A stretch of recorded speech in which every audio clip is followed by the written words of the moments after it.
మెయిన్‌గా ఏంటంటే, ఇప్పుడు మనం మాట్లాడుకున్న జబ్బులన్నీ ఎథెరోస్క్లెరోటిక్ డిసీజెస్ వల్లే వస్తుందండి. అంటే రక్తనాళాల్లో కొలెస్ట్రాల్ చేరటం వల్ల వస్తుంది. సో, ఈ రక్తనాళాల్లో కొలెస్ట్రాల్ చేరటము అనేది డిసీజ్ ప్రాసెస్ అనేది ఎప్పుడు ఎవరికి వస్తదో మనం చెప్పలేము. But there are some risk factors. Risk factors అంటే మామూలుగా షుగర్ ఉంటది.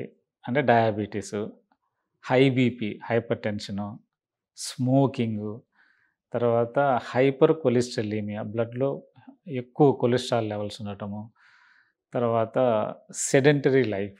సో, ఇవన్నీ ఏంటంటే they contribute to the risk or development of cholesterol problems. So, రక్తనాళాల్లో కొలెస్ట్రాల్ చేరడం ఏ ప్లేస్‌న హార్ట్‌లో అవ్వచ్చు, లేకపోతే బ్రెయిన్‌లో అవ్వచ్చు, లేకపోతే కాళ్ళలో అవ్వచ్చు, కడుపులో అవ్వచ్చు. ఎక్కడైనా కొలెస్ట్రాల్ రక్తనాళాల్లో చేరితే ఈ ప్రాబ్లమ్స్ నారోయింగ్ అయిపోయి ప్రాబ్లమ్స్ వస్తాయి.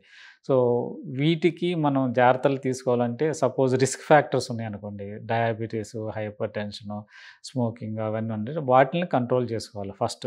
అవి చాలా ఇంపార్టెంట్. తర్వాత లైఫ్ స్టైల్ కొంచెం మోడిఫై చేసుకోవాలి.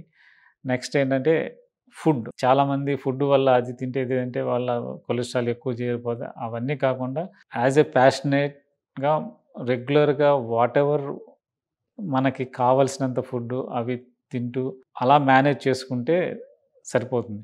అంతేగాని ఒక చోట పూర్తిగా మానేసి, ఒక చోట తినకపోవటం, ఒకసారి ఎక్కువ తినటం అట్లా లేకుండా రెగ్యులర్‌గా whatever routine food we are used to take that is enough. And టోటల్‌గా ఓన్లీ ఫుడ్ వల్లే ఈ కొలెస్ట్రాల్ జబ్బులు వస్తాయనేది మాత్రం కరెక్ట్ కాదు.